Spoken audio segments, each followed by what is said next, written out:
Hey mate, how you doing? Good, you? I'm good, thanks. I'm good. You keeping well? Yeah, keeping well. Can't wait to get back on a golf course at some point. I bet. I appreciate you. Appreciate you joining us today on Tour Talks. No worries. I know you've been. Anything for you, Trottie? Well, mate. I mean, I'm not running you ragged at tour events, so it's the simple fact that I get to talk to you on here. This is the new norm. Perfect. Before we get going, then, I saw you out this morning doing an Instagram live. Tell me, how's the struggle going with the hair? Are you? What's the plan for cutting it? Are you just growing it out, or are you just going to go for it? I'm sort of growing it out. I've got a bit of a new style going, but it's like, I mean, if it's sort of slicked back, but if I sort of put it forward, it's so bad. Like that. I think it's one of the things that I'm looking forward to the most. I did a home haircut the other day. I looked like a mix between Chris Waddle and the Tiger King. I've been pestering Erica to do like the back of my neck because it's like, it's terrible. But anyways, like I'm trying to stay as tidy as possible, and I'm trying to not look too homeless before we get back out there. And you mentioned Erica. I know that you've got a special anniversary tomorrow, right? We do, yeah. We're married 3 years tomorrow, so congratulations. Thank you. She's stuck with me for 3 years. I'm not quite sure how she's done that. She's got the patience of a saint, but we're not really going to do much. Obviously, we can't do much, so just a nice dinner in and try and enjoy that. And it came out that your number 22 on the golf ball that you play on the TP5 that's based around your anniversary, right? 22nd. Yeah, I just it's one of the smarter things I've done. I've put 20 on my golf ball just so I don't forget when our anniversary is. So you can stay in a good place when you hit a bad shot. Not that happens very often with you. Happens a few times, but yeah, at least you can remind yourself of better times when you're stuck in the trees. So before we bring people in, and we're gonna pass this over and ask a lot of questions and bring people in. Obviously, the golf ball you mentioned 22, and it has a personal reason to you. What I really want to know, when you took part in the TaylorMade Bounce Challenge, because I know you haven't been playing much golf, but you pinged the ball out over your fence there. Yeah, what was on the straight back over there? What was on the other side? So I live on the Bears Club, so we live on the 12th hole, but I'm pretty sure it went out onto the 11th hole. I sort of struck it pretty well. It probably went about 150, I would say. I actually went out to look for it afterwards, but I couldn't find it. That's funny. So are you low on golf balls? Because I'm sure that I know that TaylorMade's still shipping. We can send you some if needed. I think I'm okay at the minute. I haven't. There's some brand new one. I think the balls that I was supposed to play with the second day of the Players' Championship are still in my golf bag. So when you think about clubs, and I mean, you mentioned at the top about trying to get back to playing golf, and when you think about the return, when will that actually start up for you? When will you at least go to the bag and see what clubs are in there? Because I had a little look at your what's in the bag from the survey before, just to think if we'd even talk about that. But I do know you've not been playing. But so when does that amp up and start that you go, all right, I'm gonna have to have a look at this? I mean, I've got the itch. Like, I don't have any sort of golf stuff in our house in terms of simulator or putting green, or like you see the setups that Ian Poulter has, or Justin Rose, or some of these Tiger. Some of these boys have got these massive golf rooms in their houses. I don't have anything like that because I sort of and I live on a golf course, so I try to separate myself a bit. When I'm home, I'm home. But when I'm playing golf, I'm playing golf. So, but I must say, there's 4 balls on the rug in the family room at the minute with a cup, and I've been hitting a few putts just to do something. So like the itch is like it's been 5 weeks, and the itch is getting back in there. So I'd say I'm pretty I'm ready. I mean, I think hopefully the golf courses here where we live are going to open again at the start of May. And then if they do, at least I can start getting back into it, do some practice, try to find the middle of the club face. And then, I mean, obviously they're saying that we're maybe going to start playing again on the 11th of June. So at least that gives me a good, 5 or 6 weeks to get ready. And so that we can relate to it, because everyone is in the same situation. You know, people are itching to get back, and very similar to you, not a lot of people have a setup. When you hit those putts at your house, is there anything even technically, or is it purely just to feel the ball on a club and just be like, yeah, you know, I recognize it's coming back. So mentally start the process, because you're doing a ton of Peloton. We've all seen that. I mean, Christ, you've probably done the Tour de France 15 times, haven't you? I'm probably in the best shape of my life at the minute. So it means I can have a nice bottle of wine and a nice bit of food tomorrow for our anniversary. But it's more of a mental thing, Trottie, more than anything else. Just that I love the feeling of wanting to go to the golf course and improving. I mean, I used to get this feeling as a kid.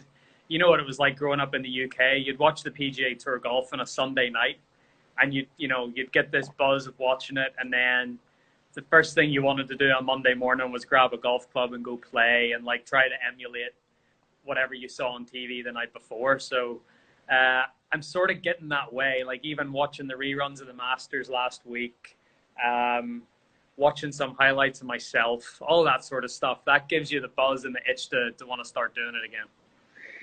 I mean, it must be such a cool feeling to watch. You relate it to being a kid, and obviously the Faldos of this world when we were kids, and Tiger was a bit after probably when we were kids, but you know, you relate it. It must be such a cool buzz to watch yourself, and that give you the juices to get flowing. It does a little bit, and I think as well, you always sort of gravitate towards the tournaments that you know, there's some wins mean more than others to you, and I always try to go back to, like, because there's some tournaments you win where you don't feel like you're swinging at your best, but you just get it around and you do enough and whatever. But then there's some tournaments where you feel like you're swinging really well, everything's in sync, and those are sort of the ones you want to go and look at. You want to see where your swing was, how you felt, sort of how everything looked. Can you sort of remind yourself of some of those feelings? I think that's where, you know, that's cool when you can go onto YouTube and sort of look at that stuff. And I think that, you know, I have 1,000 questions for you, but I have the luxury of asking you them when suits. So let's bring a lot of people in here. And that's the way this has been successful. I'm sure hopefully you can read this, but what's the one thing that you would tell someone to practice the most in their game? So aspiring or even just amateurs wanting to get back. Yeah. So, look, I think for me, everyone's got parts of their game that are better than others, right? I drive the ball, like the driving is the cornerstone of my game. If I can drive the ball well and keep that really strong, you know, chip away at the so-called weaknesses. I think that's a good place to start. You always need to base your game off something. You know, everyone that you look at on tour, or even, you know, players that are at your home club, they all do something better than, and that's the base of their game. Obviously, you want to try to get everything as good as possible, but you know, I wouldn't go and focus on one area in particular at the detriment of everything else. You know, if you're a great iron player, keep that iron play as strong as possible, and then just chip away, and, you know, maybe try, you know, improve a little bit around the greens, or try and improve from inside 10 feet or whatever it may be. But I wouldn't, you know, golf is a game of, you know, all the aspects have to go together. And I think it's very important to not neglect any one area of the game to try to get better at another, because I feel like if you do that, you can go down the wrong path. And all of a sudden, yes, your weakness might get a little bit better, but then the really strong part of your game might suffer because of it. And, you know, that's not so good either. So you will never have a practice day where you don't practice a certain area of your game. So, and how does your practice day look? You know, we're going to be returning. Will you hit shot shapes? Will you visualize? Will you hit mid irons to targets? Will you put long putts, short putts? Like, how do you structure it to get the most out of your day? Yeah, so you know, we're very lucky on tour that we can use a lot of stats to determine where we need to practice. You know, I can go on to either the tour website or our man James Cornish and TaylorMade, and I can see, okay, you know, this part of my between 200 and 250 isn't as strong as it should be, and I can go work on my long irons. So I think that's one of the privileges we have as pros, is the fact that, you know, all our stats are there in front of us and we know exactly what's weak, what's not weak, and we can go out and do that. If there's certain golf courses that you need a particular shot on that's upcoming that week, I think as well, one of the big things for us is we're always looking ahead. We're always looking to, okay, what course and what tournaments next week? What do I need to do well there to have a chance to win that tournament? So a lot of my practice days are structured around the tournaments that are coming up, weaknesses or you know, things that I've shown in previous tournaments that aren't maybe up to the standard that I want them to be, and that's how my day's structured. And I don't put a specific time on it. I don't put a, you know, but I structure it so that at least when I come away from the range or away from the golf course, I know, you know what, that feels better now than it was at the start of the day. And that's sort of how I go. Okay, so that's brilliant. And I've been fortunate enough, and it's been amazing to see the analytic stuff that comes to you through, you mentioned James Cornish, and it's amazing. And it looks at individual golf courses, and then it breaks down your play. And I can see that being fantastic as a player. And I know my round pro from TaylorMade is as close as we can get to that. But on this question that I've just flipped in here, how differently are you thinking about Augusta in November? Because the schedule's gone right upside down, but there must be big things, I know the answer to that you focus on and you look towards, but now you don't have data for Augusta in the fall versus Augusta in April. So again, how do you plan? What's the process? Yeah, so look, it's the same golf course, right? I mean, it's going, before we go to Augusta, we know that we have a pretty much an idea of where the pin positions are going to be each day. You know, we know the golf course inside out. We go back there every year. It doesn't change too much unless they make a huge change, and, you know, like the 5th hole last year, for example. So look, Augusta in November, it's going to play longer because it's going to be a little colder. But honestly, I think, if anything, I think the course is going to play very similar to the way it played last year, because last year, if you remember, it wasn't that warm. It was sort of soft. I feel like they softened it up for the women, and then it never really recovered. And there was rain at the start of the week, and it never really recovered and got as firm as they wanted it to. So the course played a little slower. And for me, it was the slowest I'd ever seen the greens at Augusta. So that was a bit of an adjustment, and you could, you know, you don't really feel like you can be ultra aggressive on the greens or around the greens at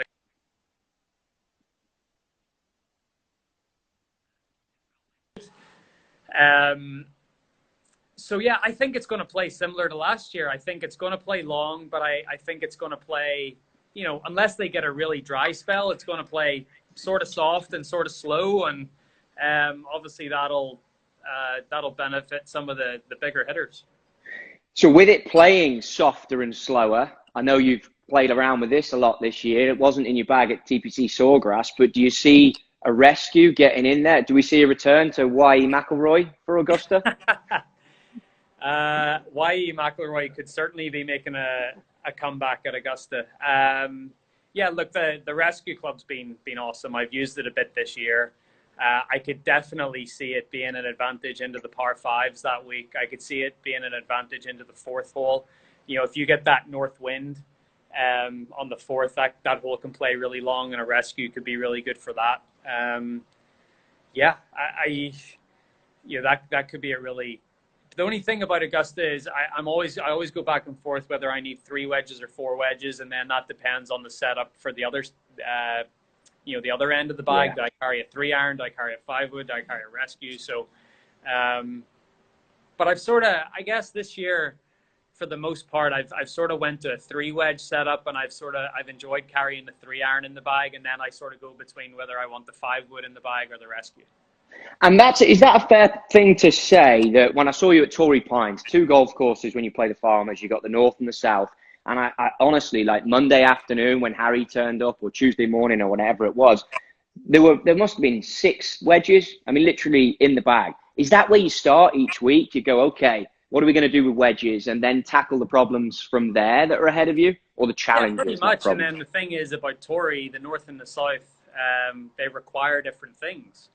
So at the north course at Tory, you might carry 4 wedges, but then on the south course, and it's longer, and some of those par 5s and long par 3s, you might want to carry the 3-iron and have 3 wedges. So it really depends, and then you have to look at where the wind is that day, what directions it's coming from, what holes play, what direction. That obviously has a bearing on what clubs you choose. But yeah, I mean, I carry my pitching wedge, my 52 degree, my 54 degree, 56 degree, and my lob wedge.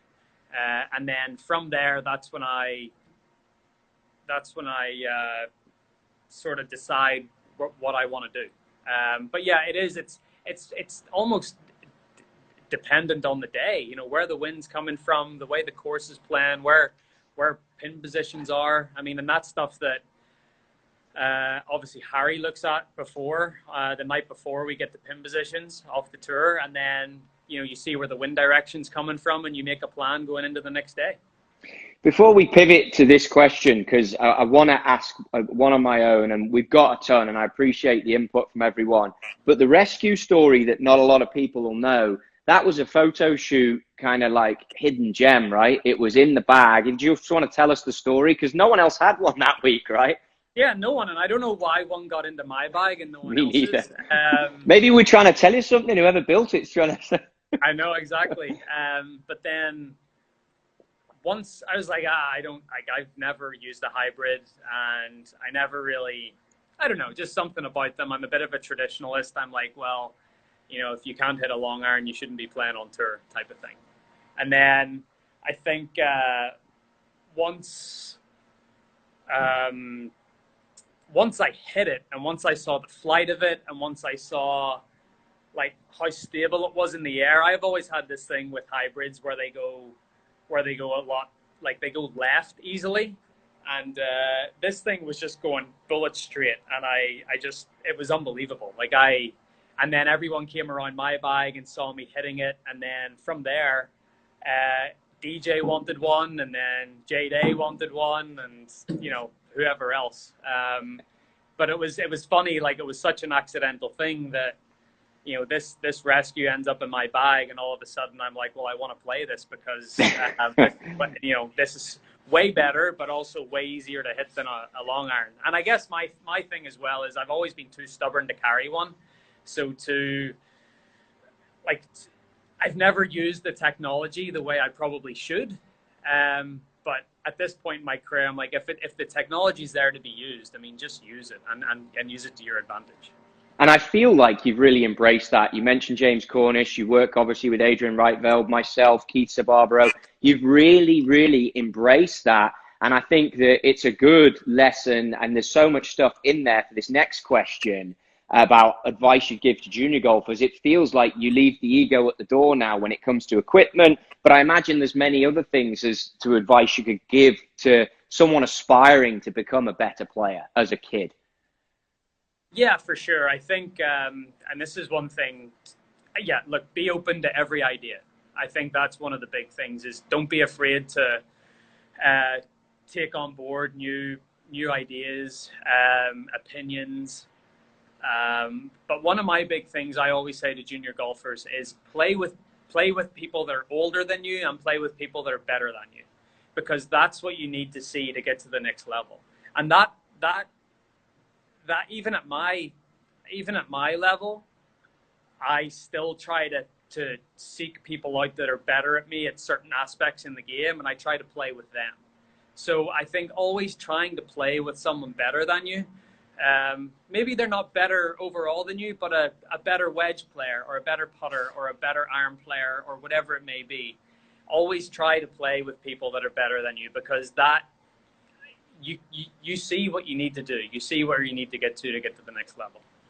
Yeah. So there's a question coming up here, and I'll drag it in for us now. And I think it's quite an interesting one. Obviously, there's a ton of US followers on Instagram. It's big across the stage. But as we look at schedule and we get forward to it, Ryder Cup pending here for the end of the year, Who on that US team would you like to partner in a Ryder Cup? I like the way that you've never even thought about it. It's like, it's just not even in there, right? Just the passion. It's not at all. I guess, is there any game that would work well with your attributes and how strong you are at certain areas of the game? That's the way you'd obviously tackle it, right? Yeah, you would. I mean, there's a few guys. I mean, you could say someone like a DJ in foursomes. We play a similar game. I'd love to hit iron shots off his tee shots. But I mean, if there was one guy on that US team that I'd like to play with, just personality-wise, and think that we would do well together and have a lot of fun, it would probably be Justin Thomas. I think JT is such a fiery competitor. I respect his game so much, and he would be fun to partner, but it would be way more fun to beat him rather than to partner him.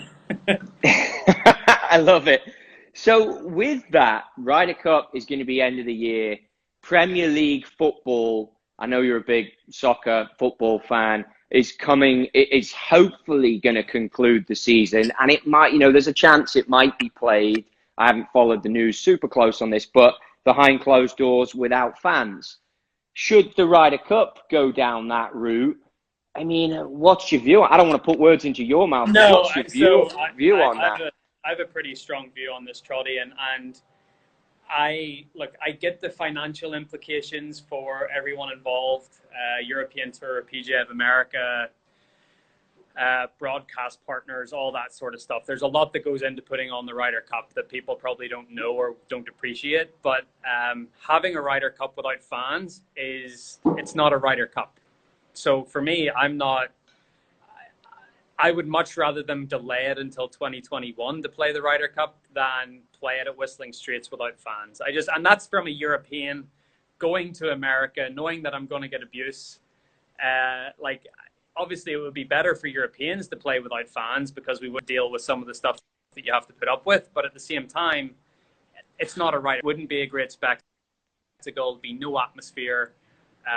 So if it came to whether they had to choose between not playing the Ryder Cup or playing it without fans, I would say just delay it for a year and play it in 21.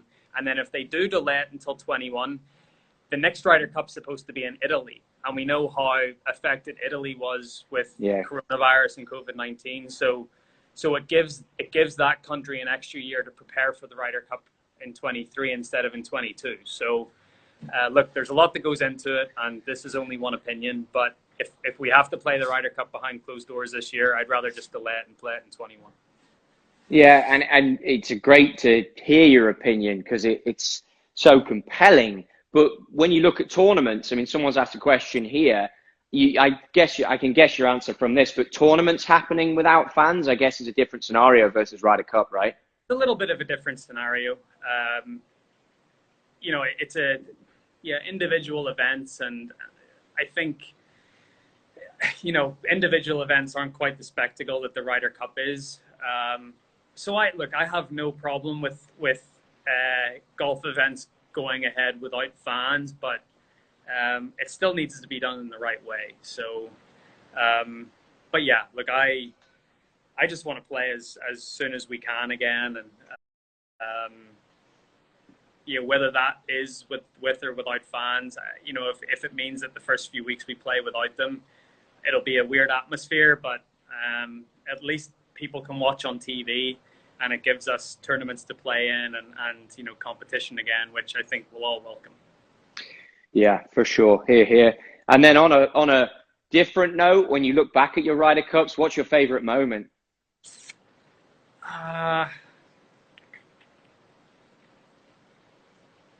Paris, Celtic Manor. I mean, there's been some. Probably Medina. It was on TV again a couple of days ago, and just that comeback. Playing with the Impolter on Saturday afternoon. He birdied the last 5 holes for us to win that match, and then we all go out on Sunday and win our matches, and it was one of the biggest comebacks ever.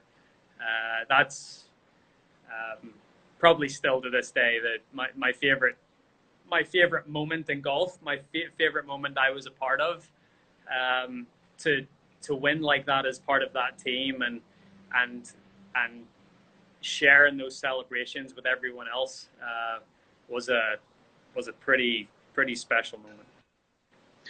Yeah, it's obviously rare in golf that you get those team celebrations. I remember watching that myself. It was unreal. So I want to wrap up to here, letting you go, but I've set something up because I knew, and apologies, I can't get rid of this last question, but it's a good one, so we'll leave it. So what I've done here, and I want your advice on it, one of the questions I get a lot from the tour is about wedges and about bounce, okay? Yeah. So what I've done, I've set up, and I'll walk you over there, in the corner of the room here, we've got the kids, because I know you don't have your golf clubs near, but we've got a little flag. We've got a little flag set up, and we've got the, it's a hard pan shot, because I actually am practicing, because even though you're not, I'm trying to keep my hand in, because yours will come back a lot quicker than mine. So what, hopefully. Yeah, what we're going to do, we're going to set it up, and I want to know, I've got a bag full of wedges over here. I'll just show you. I brought them in ready. Got a bag full of wedges. If you've got this hard pan off the rug into the corner of the kitchen floor, what exactly would you suggest that I go with bounce-wise? What would be your recommendation? My recommendation would be to go with the lowest bounce possible. Okay. And when you get to the Open Championship, where it's almost as firm as my kitchen floor, do you find your bounce based on chipping, or do you start on full shots, or do you start in the bunker? I mean, I think one of the great things about grinds on wedges nowadays is that you can have the dual sole, right? You can have the front edge of the sole have less bounce, and then when you open it up, the back edge has more. So I mean, we are blessed with people like you on the truck that can sort of figure that out and can grind them the whatever way we want. But, a dual sole is, to me, it's the best of both worlds, right? You've got that sort of flat edge on the front half of the sole, and then you've got more of the camber and more of the bounce on the back edge. So perfect for chipping and then perfect for bunker play. Okay. I think that's the nicest thing you've ever said to me. People like me. Right, be nice then. I'm going to have a chip. I've got my lowest bounce wedge, and I want you to tell me if there's anything on this golf shot here that you would make me do better. It's already, but hang on, it's got a chance now. It's just turned off left. What advice then on when you're practicing? What advice can you see from that little one shot I've got there? I don't want to keep you looking at my chipping all day. It looked a little inside out. It looked a little hooky. It was. I was trying to draw it in there. That's from watching you boys play runners. Which a draw is good, because a draw you then use the bounce a little bit more. Okay. You don't use, obviously if you hold it off, you'll use the leading edge more, and then the margin for error is a little bit less. So, yeah, I mean, drawing your chip shots actually isn't a bad idea if you want to try to find the bounce. You can tell there was some nerves in there. That's why I drew it. So, buddy, I really appreciate having you on, and I hope the next time we speak is at a tour event, be it about wedges or woods or putters, and we're all getting back to what we're all missing so dearly. But thanks so much for your time, and it's great to hear your insights on golf and everything. Apologies we didn't get to training, but I can't even hang with you in that world. Fine. I'm actually about to go to a gym session here in half an hour, but it's like the highlight of my day at this point. Well, listen, have a lovely anniversary, and thank you so much for taking the time. No worries, Trottie. Cheers, buddy. Take care. Bye-bye.